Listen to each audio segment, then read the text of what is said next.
Hi, this is National Master Dan Heisman, and we're here to help you with another video to improve your chess game. If you haven't told your friends about my channel, Dan Heisman Chess, then I'd appreciate if you do that. That's the best way to get the channels going, is by word of mouth. My goal is to get up to at least 400 videos. This is, I think, number 390. All right, so today we're going to talk about my 13th book. My 13th and 14th books are coming out this year. My 13th book is called Maximize Your Chess Potential, and it's going to be out in about, well, it's already out in Europe because it's published in Europe, and they're sending a bunch over to Amazon. So Amazon is guessing that August 8th is the date that they're going to be able to send it out. So if you look at the screen, we have the Amazon page, Maximize Your Chess Potential, August 8, 2025. All right, what is this book about? Well, for the past 15 years, I've been doing the chess tip of the day. I guess I started around 2011. I joined Twitter in 2009, but I think I didn't start the chess tip of the day till 2011. And I guess if you do it every day, you'd have about 5,000 tips. If I miss a couple days, maybe I'm a little short of 5,000. But I have about that many tips. And the idea of the book is to take the best tips, and they're only, Twitter only allows you, 320 characters or something like that, 280 characters.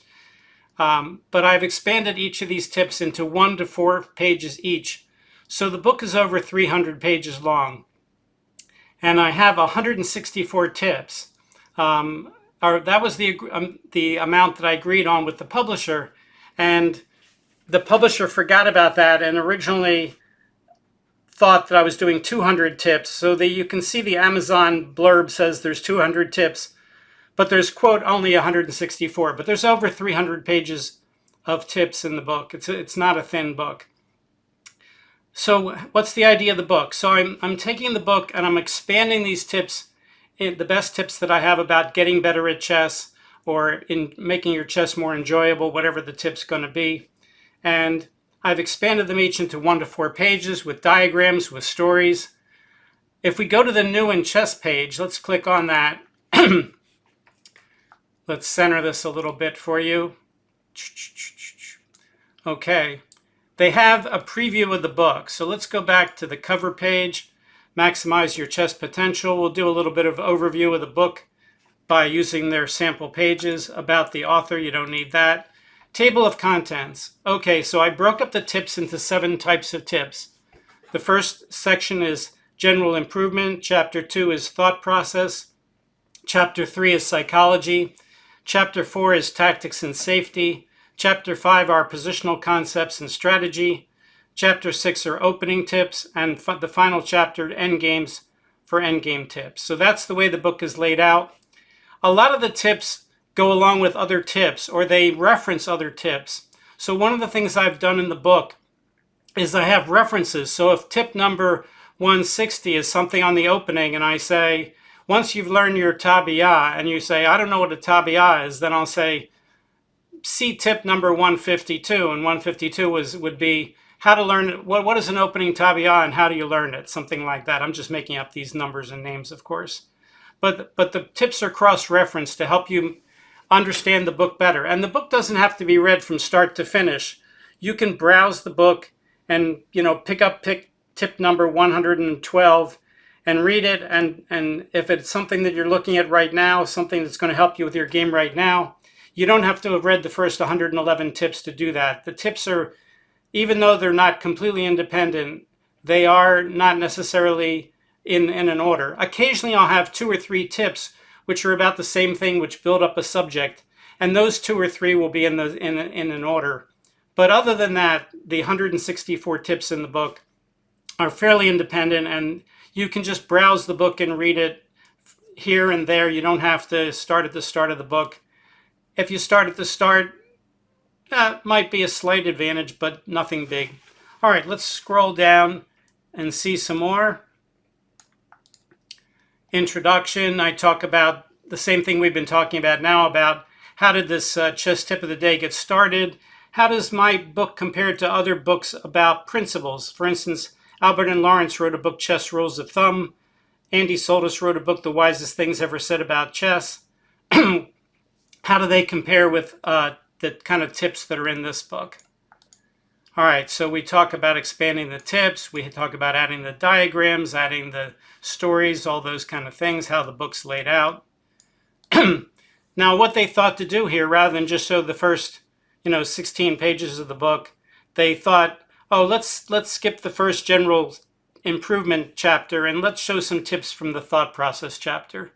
So again, this is the New in Chess site. If you go to my book being sold by New in Chess, and New in Chess is in Europe, so they're already selling it, they have this preview, inside the book preview that you can do, and that's what we're doing right here. All right, so tip number 40 starts thought process. So obviously the first 39 tips were on general improvement. And tip number 40, I'll read it, is there's not one single correct thought process that would cover all types of positions, ... And then I say, unless you want to include a meta thought process decision on what type of thought process would apply to your current position. And I talk a little bit about the difference between a highly analytical and a non-analytical position.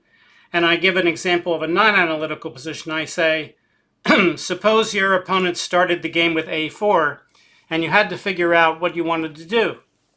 Well, you're not going to look at all the checks, captures, and threats. You're not even going to do a lot of what we would call calculation, which is the part of the analytical sequence, the part of the analytical thought process, where you're doing, if I go here and he goes there and I go there and he goes there, what's going to happen? You're more likely doing some general hand waving, some general strategic ideas, like I want to grab the center. I'd like to push a pawn in the middle. Do I want to play d4 or e5? Maybe I just want to play knight f6 and get ready to castle.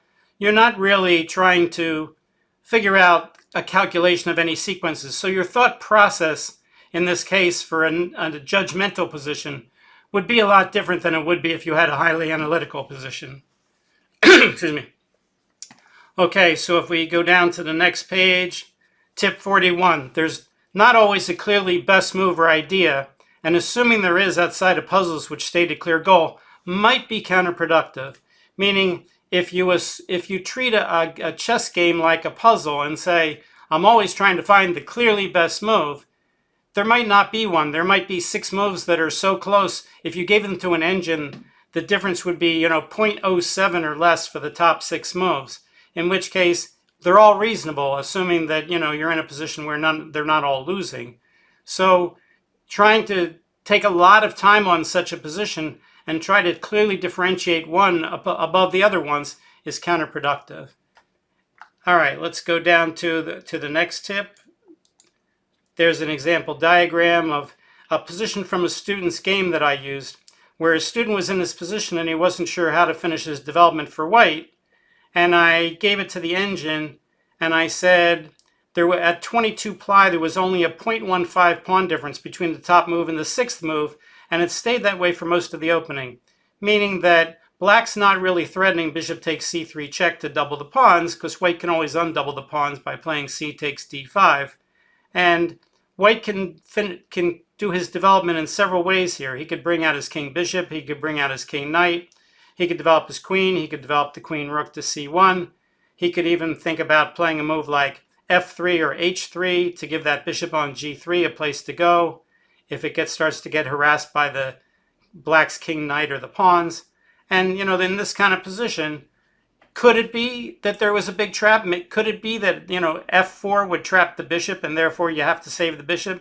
Yes, you need to determine that first. But once you determine that that's not so and black really has no serious threats, then it might be that the case is like this case, that there's a lot of equal moves. All right, so that's it. So I'm just going through how the tips are laid out, the fact that I'm using diagrams and stories. Tip 42, more than anything, your ability to analyze and evaluate positions determines your playing strength. Therefore, strengthening those does more than anything else to help you improve. A lot of people use the paradigm that they need to pick up more knowledge to get better at chess. And knowledge is very important in chess. Learning opening patterns, learning endgames, learning principles, learning tactical patterns. This is a very, very important part of chess. But if you go to a chess tournament and you see an 11-year-old rated 2,000 beating 40-year-olds rated 1,600, I'm just reading the second paragraph here, Why is that so? Well, the 40-year-old apparently has a lot more experience and a lot more knowledge, but the 11-year-old is just much, much better at analysis and evaluation. Usually, if you're 11, analysis comes first, evaluation will come later. But someone who's really, really good at analysis will beat someone who has more knowledge if they're not nearly as good at analysis. You have to be close to someone in analytical skills in order to be about as good as they are, even if you have a lot more knowledge than they have. So picking up these skills, and those, when you go to a coach, if your coach is just throwing knowledge at you, you're probably better off with a coach that's helping you with the skills like analysis and evaluation, which are, as I said, the two top thought process skills. The third most important thought process skill is time management. So, I talk about this. How do you get better at analysis? How do you get better at evaluation, and so on? Anyway, that's how the book is laid out. There's 164 tips in the book. I am offering a half-price chess lesson to anybody who purchases the book. You don't have any obligation to take further lessons. You can just contact me. You can go to my website, danheisman.com, click on email Dan, or call me on the phone. My landline is on my website, and say, Dan, I purchased your book. I'd like to take advantage of your half-price lesson. When can we do something? And, if you call me and we set something up, we'll set up a lesson, and we'll take an hour to answer any questions you have, or go over a game you'd like, or if you'd prefer to do a puzzle or do a DeGroote exercise, whatever you want for that 1 hour, we'll do that for half price if you purchase the book. I think it's one of my best books. As I said, this is my 13th book. I'll have a 14th coming out. It's hard to say which books are better than others because they're so different. I have some puzzle books, I have some game books, I have some reading books like this one. So, it's kind of comparing apples and oranges. But I'm very happy with this book. A lot of the things that I teach are in this book. If you take the book and you read the whole book first before you take the half-price lesson, and then take the half-price lesson, there's probably a lot of things that we would do in the lesson that you'd say, oh yeah, you went over this in the book. We don't need to do this in the lesson. Let's just look at one of my games or something. All right, hope you enjoyed today's video. Again, please tell people about my channel, Dan Heisman Chess. Word of mouth goes a long way. I'd appreciate it. If you'd like, you can like the video. You can subscribe to the channel. And this is number 390. We're going to try to get up to 400. Thanks a lot. See you next time. Bye.